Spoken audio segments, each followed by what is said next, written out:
আমাদের স্কুলের পিছনে গাছে একটা বেঙ্গলের বাসা ছিল। স্যারদের বলার বলে স্যাররা প্রস্তুতি নিতে যাওয়ার আগেই আমাদের একজন ঢেল মারাতে বেঙ্গল আমাদের কামড় মারে। আমরা পিছনের বেঞ্চে থাকাই আমরা অনেকেই কামড়। প্রথম পিরিয়ড পড়লাম, দ্বিতীয় পিরিয়ডে স্যার আসে নাই।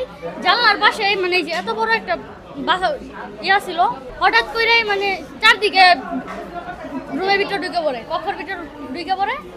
পরে আমরা দৌড়াদৌড়ি করি, পরে আবার লাস্টে আসছিল ওদের কামড় মারছে। বেঞ্চে আমরা বসছিলাম, সেখানে 15 জন ছাত্র ছিল মনে হয়। ওদের বাই করবার যায়, আমার সাথে ছিল আবির। লাস্টে সবাই বাই করতে যায়, আমি হোস্টেলে পড়ে গেছি। আমাদের বিএনসিসি রুম তার ক্লাস 5-এর পাশেই ছিল। আমি আপাতত প্লাটুনে ছিলাম। তারপর ছোটো ভাইয়েরা দৌড়াদৌড়ি করতেছে।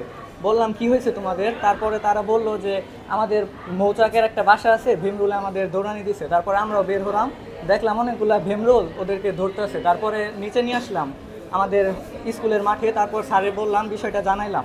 স্যার বললো তাহলে আমরা আসতেছি, তুমি আসলে ওদের একটু নিয়ে হাসপাতালে ভর্তি করো। এরপরে আমি 2 জন ছাত্রকে নিয়ে আসি, ছোটো ভাই। তারপর তাদের গার্ডিয়ানকে আমি ফোন দিয়েছি।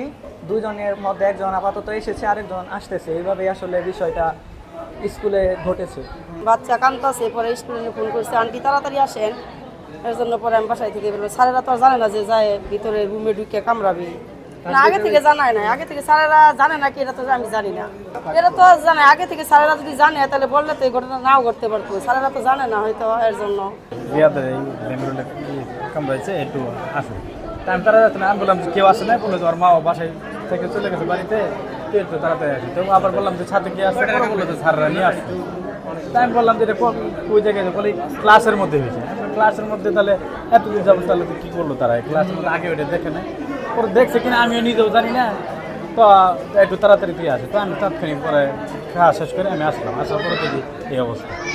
5ম শ্রেণীর ঘটনা। আমি প্রভাতী শাখার দায়িত্বে ছিলাম। প্রভাতী শাখার মানে পাঠদান শেষ, এখন দিবা শাখা শুরু হয়েছে। আর জোহরের নামাজের টাইম হয়ে গেছে। আমি নামাজে মসজিদে চলে আসছি, নামাজ শেষ করা আর আমাকে মোবাইল করা। তো আমি মোবাইল পাওয়ার পরই স্কুলে যা শুনি যে বাচ্চাদেরকে ভীমরুলে কামড় দিছে। তখন আমি দ্রুত হসপিটালে চলে আসছি বাচ্চাদের খোঁজখবর নেওয়ার জন্য যে কোন অবস্থায় আছে। এখন আমি বর্তমানে এই হসপিটালে।